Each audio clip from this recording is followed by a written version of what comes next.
Welcome back, I'm Jayce Lewis and this is my studio, Northstone Studios.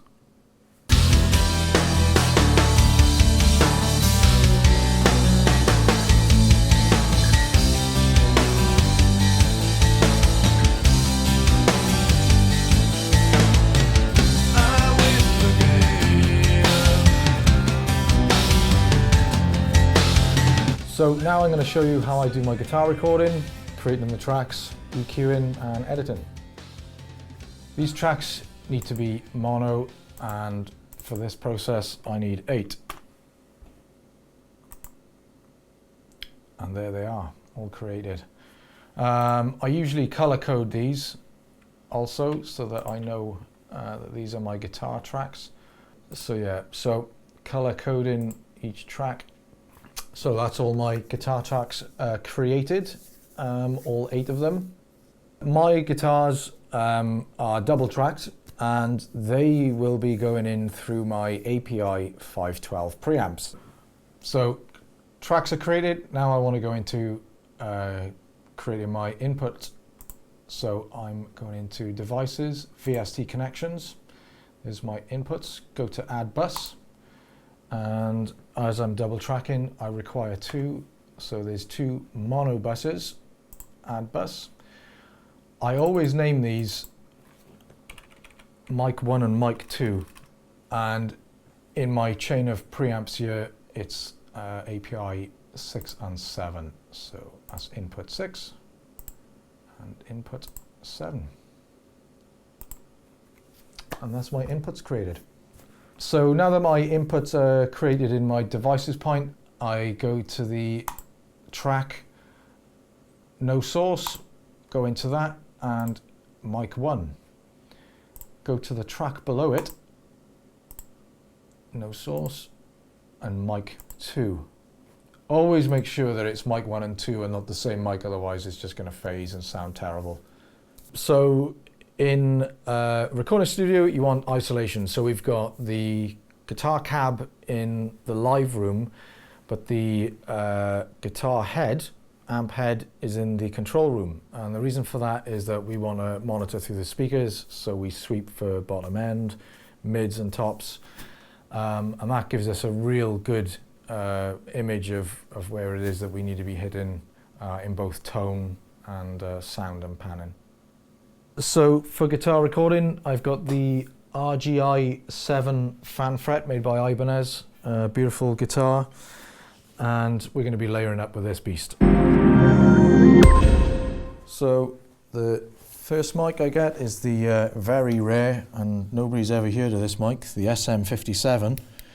I get a torch, get it right on the cone, centered up on the cone, like so. And then I grab the Sennheiser 421, check that they are right next to each other for phase, and there's our cab miking up. So this is the lead that comes from the head to the back of the cab, which is in the control room. And then my XLR leads will be going into the back of the microphones into the DI box, which sends directly to my API preamps.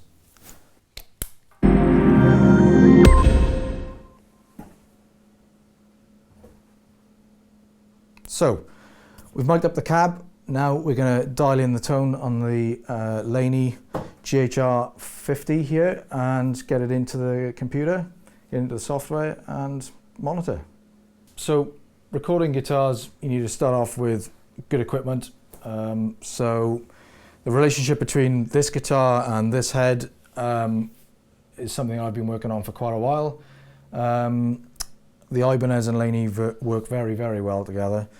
So what I've essentially done with this is boosted the bottom end, taken out some of the mid and given it a bit of treble, because we kind of want a nice warm sound but enough punch that it can stick through. So taking out the mid is probably one of the good things to do with this process.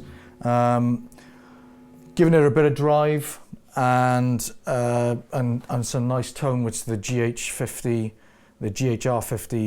really delivers well.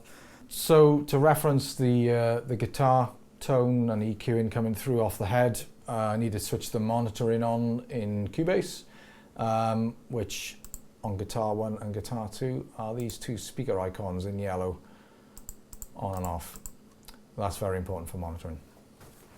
So now we've got the guitar monitored through the monitors in the control room, and we find our tones.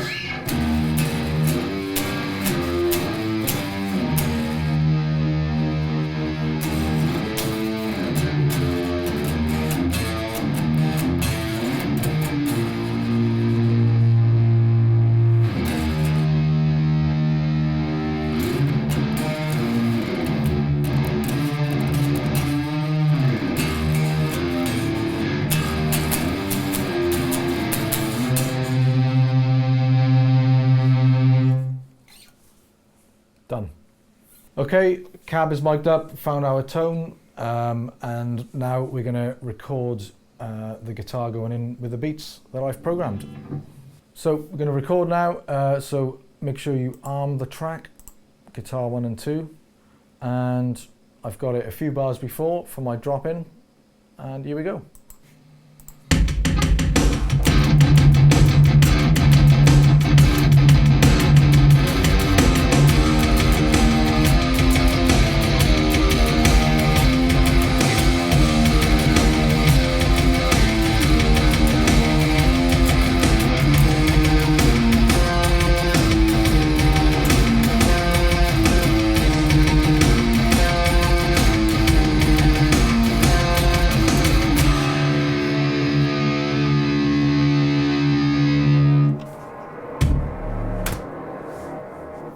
There you go.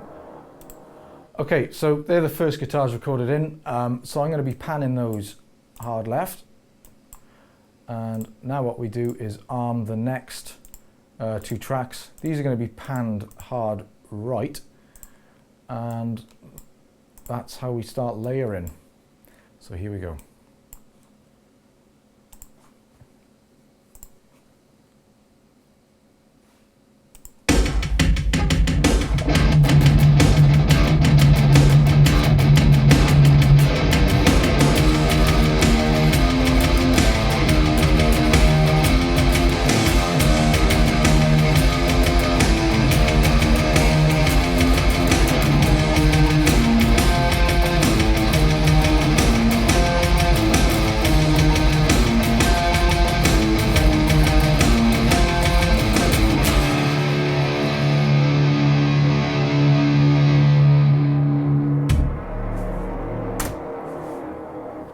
And then you do the same thing again, another two tracks armed, and these ones are going to be panned hard left.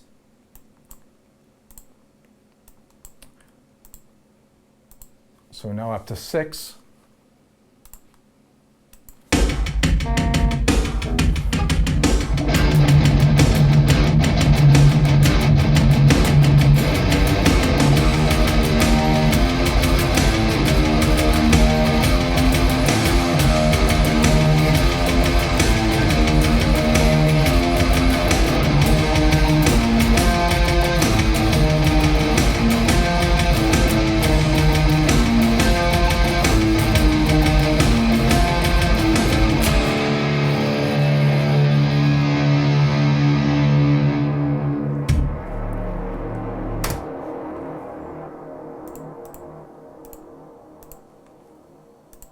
And finally, our last two, 7 and 8.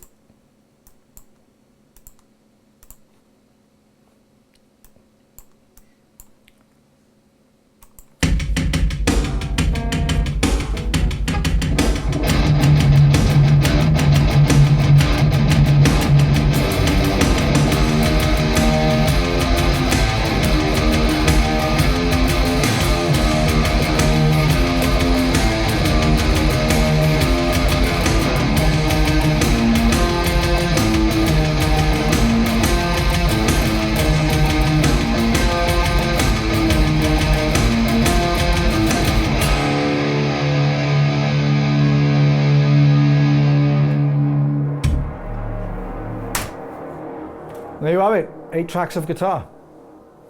So basically now all those guitars are recorded. And what we're going to do now is just really go in there and see if we can clean anything up, and sort of get our best riff possibly and take it from there.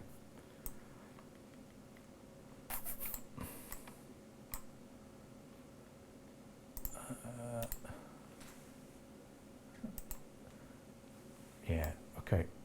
So I've set my grid for guitars, and on this session I've set it to 16th notes. You'll see the occasional sort of where it looks like there's a clear gap. Things like that I usually rod out. I just get a section and delete it and then do a fade in and fade out to make it really tight. And to show you exactly what I mean, I'll solo everything off.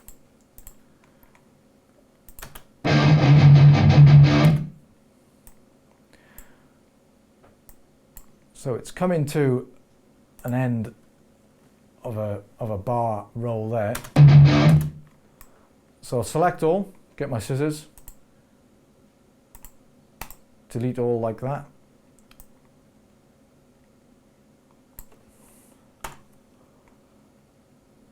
Pull the bar over, give it a bit of a fade out and then a bit of a fade in. And that gives us this. You can edit that all the way so there is a real clear stop, and it really accentuates the punch, the timing, the tightness. By the time you've got all the drums coming in, I mean, it really does slam it solid. So it's quite an impressive trick and an impressive sound too on the guitar. So what I'm going to do now is see if there is a real bunch of guitars that really do have a bit of a magic thing going on between all 8, and if there is, then I'll copy and paste that over and over so that I've got a priceless sound and edit really of guitar.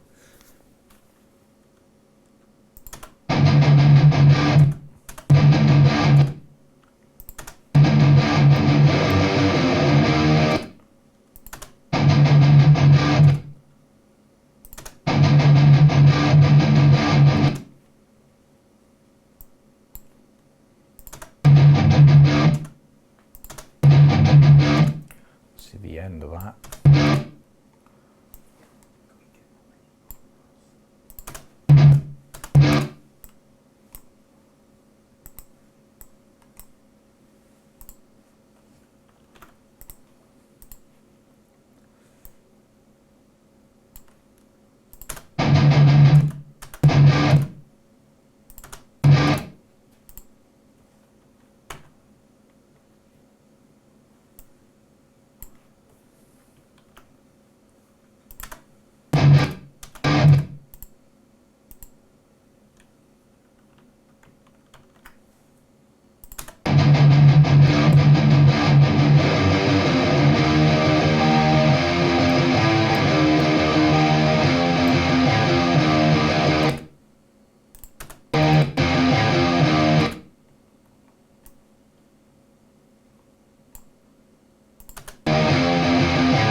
once you've copied and pasted the best section of the guitar that's really tight on the grid and has got a good vibe, and each guitar's got a good relationship with each other,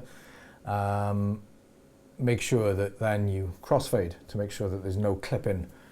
So to do that, you select all and hit X. And as you'll see now, each section that is edited coming in and out of that section is crossfaded, and it gives you a smooth transition.